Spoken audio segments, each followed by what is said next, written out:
When I was growing up, I was mostly at the tail end of the Nintendo GameCube and the early days of the Nintendo Wii, and honestly, it was probably the best time to be a Nintendo fan around then, as basically a lot of Nintendo series was pretty much thriving on the console, especially with Mario, Metroid, and Zelda. However, the biggest flaw for the platform is of course the third-party support due to the mini-disc, but despite that, there was one third-party series that was thriving on the platform, which so happens to be Sonic the Hedgehog. Now, after Sega went full third-party and left the console business behind, Sonic decided to jump ship onto multiple consoles, but primarily on the Nintendo GameCube. You could literally play so much of the best Sonic games on this platform, it is not even funny. Like, you have the entirety of the original Genesis games, you can play Sonic Adventure 1 and 2 on Nintendo GameCube, and even a lot of obscure spin-offs like Sonic R and such. This generation also brought us literally the best Sonic spin-off of all time with Sonic Riders, which is honestly one of my favorite racing games of all time, period.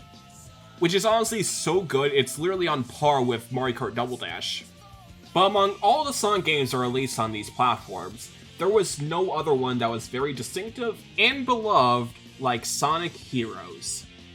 Now, this game is mostly a love or hate it kind of game for a lot of people. Some people really like it, while some people don't really like it. I do know that this game did suffer a lot of mismanagement and such because this game had a rough development time. Because literally for 2 decades, Sega has a hard time mismanaging Sonic Team and a lot of their other studios. The director of the game and producer of the Sonic series, Takashi Iizuka, said that Sonic Heroes was probably the most stressful game he ever worked on. It got so severe that one of the level designers got too sick to work on, so he had to work on the rest of the levels, and it got so bad that he lost 22 pounds because of it. Goddamn Sega, you're the reason why Sonic Team has a hit or miss track record. It is honestly a miracle, despite of the development issues this game had, it ended up having a good game at the end of it. Despite it having a bit more flaws because of the development issue. As for me, this is one of the very first Sonic games I've ever played, and I do have a lot of nostalgic memory for it. But despite that, I never really beaten the game too much until this video. I was very much more interested in the other Sonic games like Sonic Adventure 1 and 2 and such. I still play this game a lot, but I was mostly playing through stuff like Team Sonic and Team Shadow's playthrough. I didn't really play through Team Rose or Team Chaotix. But with this video, I'm gonna be finally playing through every single level in the game with all the characters, including the last story. So I'm very curious on how well this game holds up after all these years. But with everything out of the way, let's get started. So for the story of Sonic Heroes, it's basically divided into 4 separate parts, so I'm going to be talking about them in order as much as I can. So the game starts with Sonic enjoying his life, running around the desert and such, until Tails shows up in the tornado with Knuckles, saying that he received a message from Eggman. The letter states is that he is planning to take over the world within 3 days, and he challenges Sonic and Co. to try and stop him. And so, Sonic, Tails, and Knuckles head off to stop Eggman. Meanwhile, Rouge the Bat, entering one of Eggman's secret bases, this is where she tries to unlock a vault trying to find Eggman's treasure, only to find Shadow the Hedgehog, who was presumed dead after the previous game. Not only that, but once she was able to open the vault, a mysterious robot was activated where it goes all berserk across the area, who immediately sets fire once Shadow wakes up and he tries to attack. So in Sonic Adventure 1, Eggman created a herd of robots called the E100 series, and this is Gamma, who is the final robot in this small series. He was made so he can guard Shadow to prevent him from escaping. However, he ended up resenting Eggman really badly after he practically abandoned him in his old fortress. And as for Shadow, well, he was able to survive the incident from Sonic Adventure 2, but he ended up having amnesia in the process. So he does not remember anything what happened to him in his past at all. And so he's interested in finding Eggman so he can tell him about his past. This is when Rouge has the idea to have the 3 pair up and try to find Eggman. I don't know why Rouge doesn't tell Shadow about his past, but I guess she's just using Shadow's goal to find Eggman to her advantage, that way she can steal Eggman's treasure. And speaking of goals to find Eggman, next we have Team Rose. So Amy, Big, and Cream are having a massive search party. Amy is trying to search for Sonic, while Cream is trying to find Cheese's lost twin brother. And as for Big, well, he lost Froggy again. And so it's up to the 3 to find their lost friends. And lastly, we have Team Chaotix, Now, a lot of people, including I, assumed that this was their first ever debut, but they actually debuted in a game years ago in 1995 called Knuckles Chaotix. And after a small appearance in Sonic the Fighters, these characters pretty much faded into obscurity for a few years, up until Sonic Heroes, where they were pretty much revitalized as a detective agency. But anyway, so during a lazy day, Charmy the Bee received a walkie-talkie from a client where he plans on paying them greatly if they do certain tasks around the area, with the Chaotix approving except for Espia, who has been on the skeptical side. And so it's up to him to travel across the lands to get paid. Now, I'm very sorry if I told the story in very scattershot ways. That's because there's not really that much story in Sonic Heroes. Besides Team Dark and Team Chaotix, the very main plot of the game is very straightforward, as every single character in the game goes through the exact same areas. However, the story does get more interesting when you get to the bosses, because some of these groups will intertwine with one another where they have to do a little boss fight. Like when Sonic meets up with Team Rose, where Amy wants Sonic to marry her. Or like the many times when Team Chaotix meet with certain other groups, where it ends up with them fighting him because his co-workers couldn't keep their mouths shut. What do you think you're doing here?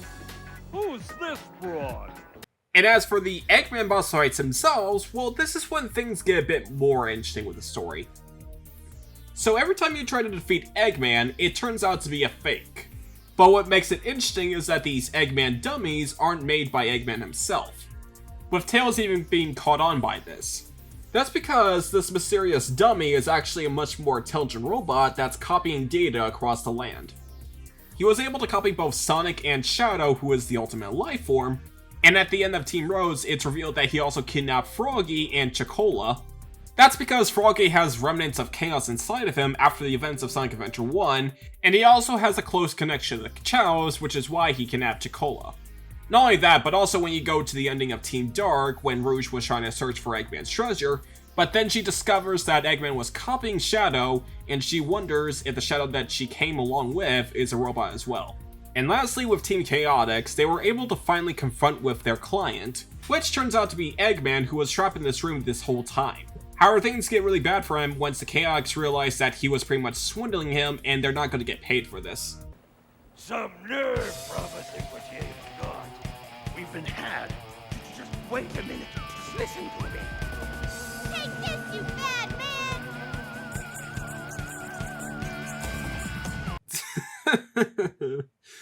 man! That gets me a chuckle. But anyway, so for the gameplay. So in this game, unlike the previous other games, you have 3 characters to play through on the fly, with each character having a unique attribute where they control a bit differently. The first one we have here is the Speed type. They're pretty much by name the fastest character, and they have unique moves like having a homing attack, a tornado spin and such, and they can also do these cool little wall jumps to get over platforms. The second type we have here is the Power one, and by nature, they are the most powerful character in the team, who are able to defeat a horde of enemies very quickly. Whether it's attacking them hack and slash style, or using your teammates as projectiles, there is definitely a great amount of moveset for the Power team. And the Power team can also help the other characters glide across the area by using these giant fans. And lastly, we have the Flight characters. They're the weakest when it comes to attack power, but they make it up for having great movement, and they're able to fly. Although for some reason when I was little, this entire time I thought you had to just mash the button, but really you can just hold it down. And as for the controls themselves, well, it controls pretty good for the most part.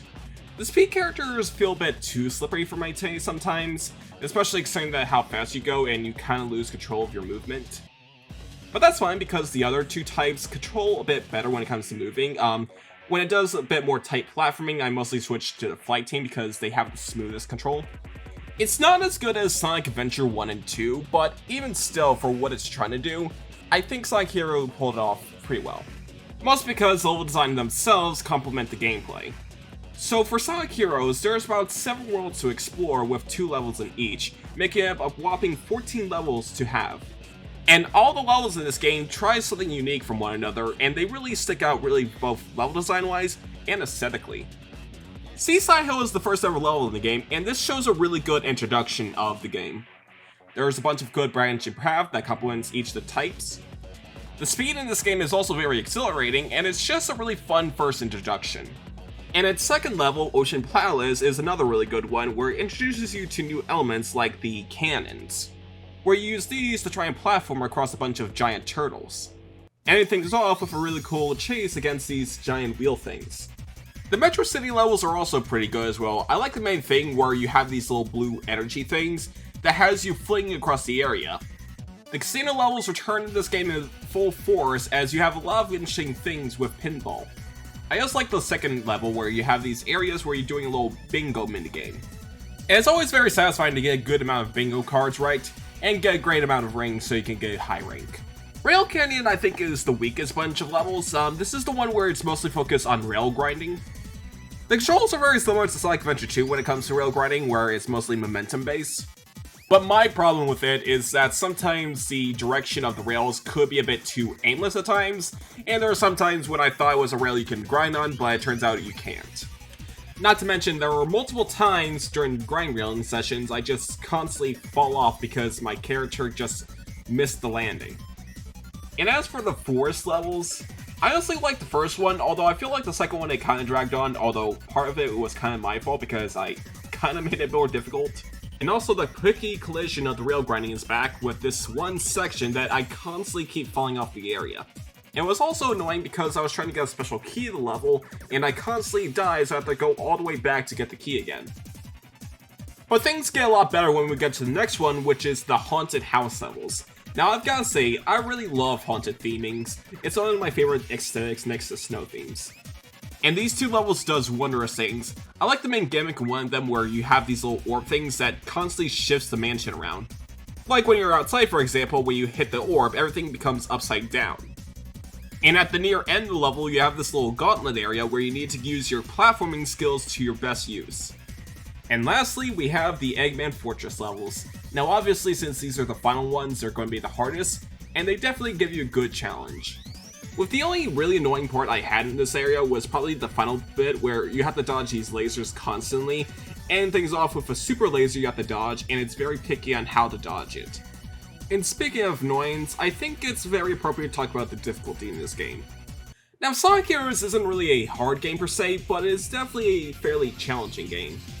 Now to complete Sonic Heroes, you're going to need to beat all 4 of the teams, and each of them have their own unique difficulty.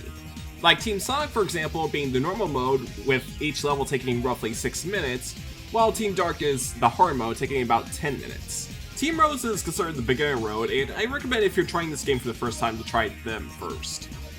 Although I've gotta say, considering the fact that this is my 3rd playthrough of the game, it was kinda weird playing a much more easy version of each level. And lastly, we have Team Chaotix. Now these characters play the most different out of the other ones, because you're not going to be going through each level trying to get to the end of the goal, instead you're doing various missions throughout. And honestly, I really like these levels. It shakes things up with the gameplay, and it's still very much like platforming, you're just doing a bit more exploration instead of just simple speed. However, despite all this praise I do have of this game, I still have very big issues with the game, and one of them has to be with quality control. This game, out of any kind of 3D Sonic game, is very janky. Now, I'm not saying this is a broken, buggy mess or something, I'm just saying that it feels a lot less polished than the other ones. A lot of times when I try to go super fast and then suddenly the automation screws me over. Doubly so with the aforementioned rail grinding levels. However, these moments were far in between when it comes to my playthrough. I can't guarantee your playthrough will be the same. However, if you're still very curious on playing this game, do not get the PS2 version, as that was the worst version of the game. As for one, it runs at 30 FPS and it's most unstable. As for other elements of the game, well, there is a dedicated combat section in this game where you have to defeat a horde of enemies. Now in this game, you're encouraged to try and find these special orb things that powers up your player for each of the types, making your attacks against the enemies much more powerful. Very useful if you're trying to keep that key on you this entire time, as these keys are pretty much how you unlock the special stages, but you cannot get hit at all because if you do, you lose the key. And as for the special stages themselves, well, these are a bit weird. I don't hate them, but I don't really like them too much. They're pretty much the equivalent of the Sonic 2 special stages with the half pipe. But unlike those where you have to collect a certain amount of rings, you have to collect a certain amount of orbs to fill up this boost gauge. Yes, right before Sonic Rush and Unleashed, Sonic Heroes introduced a little boost gauge for the special stages. The problem is that you go super fast, the controls become way too slippery to control, especially considering you have to be very precise to collect the orbs, otherwise you'll go slow as shit. So when you're trying to get through the Chaos Emeralds, I have 2 important tips for you. Number 1, try and get the Chaos Emeralds after you finish all the levels. That way you can go to the level select screen and choose which level to get the Chaos Emerald on. And remember, it has to be Act 2 specifically because Act 1 of each level does not get you any emeralds, it just gives you lives. And second, focus on getting the emeralds on Team Rose since they are the easiest and the levels are the shortest. That way it's a lot more tolerable to get the key and get to the special stage. Now as for the presentation, this game looks freaking amazing for the Nintendo GameCube. I'll just say this, Sonic Heroes is definitely the best looking Sonic game for the 6th generation of consoles, as the environments in this game feel so creative and very lively. You start things off with this amazing looking coastal plain full of palaces and ancient temples. The futuristic levels has this sleek neon look to them with the colors and everything, where I focus on the colors of green and blue. And the casino levels are just very elegant to look at. I love the neon lights everywhere in the nighttime sky. And I really like how throughout the levels, every character is going to be talking throughout. I get that some people can find this annoying, but I always find it very charming. Especially considering the fact that every character have a unique dialogue depending on which level they're in, or the aftermath of what they saw beforehand. Like for example, when Sonic was confronting Shadow, he was still amazed that he was able to see Shadow again, assuming that he died in the last game. But my favorite dialogue has to be from Team Chaotix. I do not know why, but I really love Team Chaotix. They're just very charming. I like how Vector is portrayed kind of like a straight man in this game. Like for example, when he's traveling across this futuristic city, he's wondering if he was able to pay the electric bill for his office. I think the weakest when it comes to voice acting is probably Tails. Not giving the voice actor any crap because he was just a kid when playing as him, I just feel like Tails sounds a bit too young in this game. Although fun fact for those who don't know, the voice actors for Espio, Charmy, and Tails are all in the same family, with the voice actor of Espio being the father while his kids play as Charmy B and Tails. I thought that was pretty neat. And as for the music, well, it's Sonic the Hedgehog, so the music in this game is honestly phenomenal. I really love the main thing of this game, Sonic Heroes. It just really has this really energetic vibe, like you're going on this big adventure. Every single level in this game has a unique theme to it, and they all feel very distinct, and they fit the level very well. From the rocking guitar of Seaside Hill to the foreboding atmosphere of Final Fortress, this soundtrack is easily one of Sonic's classics. And speaking of foreboding, I think it's finally time to wrap up this adventure. So once you complete all the teams and gather all the Chaos Emeralds, you unlock one final mode called Last Story, where this very eerie shadowy figure appears on the menu screen. Then who was it? Who locked you up here for trying to conquer the world? It was...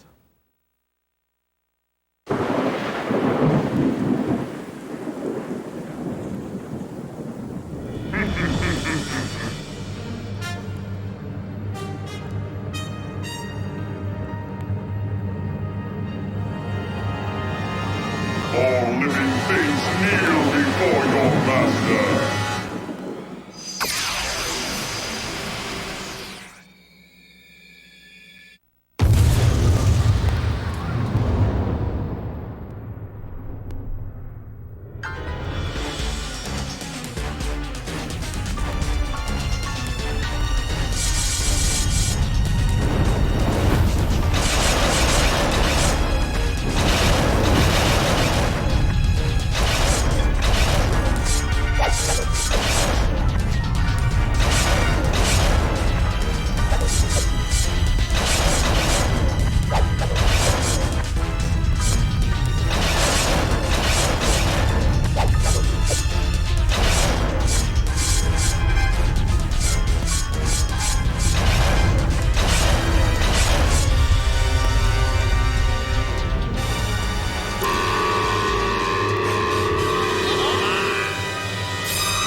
So yeah, this entire time the main antagonist for Sonic Heroes was Metal Sonic.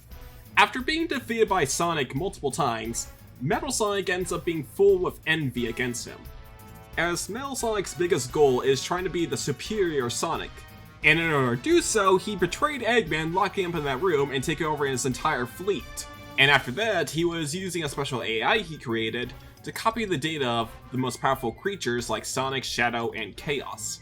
With all of this combined, he transformed into this giant monster called Metal Madness. But luckily, since Sonic & Co. received all 7 Chaos Emeralds, they have a good fighting chance against Metal Sonic. And so the final battle pursues as you head for Team Rose, Team Chaos, and then Team Dark, as they try to weaken Metal Sonic so Sonic can able to do the final blow. But once Team Dark tries to beat up Metal Sonic, his final form is complete as he grows wings and he's ready to destroy the entire world. And so it's time for Sonic to go Super Saiyan with the Chaos Emeralds. Sonic becomes Super Sonic while Tails and Knuckles became Bubbles. I don't know why they did this, maybe just time constraints or something, but it doesn't matter, because it's time for the final phase. And man, this is definitely a really good boss fight. It's honestly my favorite in the game, to be honest, as this one really fully utilized the character switching to its fullest. As Sonic needs to use his ability to break the ice while Tails tries to destroy the missiles, and finally you use Knuckles to destroy a giant ship that Metal Sonic tries to throw at you. There was just so much going on with this boss fight, and it's really fun, as you do all this to fuel up your team gauge, which is something you can do throughout the game, but I forgot to mention it in the script, so yeah, you use this for one final blast, which is used to defeat Metal Overlord. Metal Sonic is defeated as he reverts back to his normal form, Team Chaos tries to go after Eggman for not paying them, and Sonic & Co. tries to head on to their next venture, ending Sonic Heroes. And overall, I had a lot of fun playing through this game. It may not be my favorite 3D Sonic game, in fact, I feel like the adventure games beforehand were a bit better, but honestly, despite that, I still think this is a really good entry point for Sonic.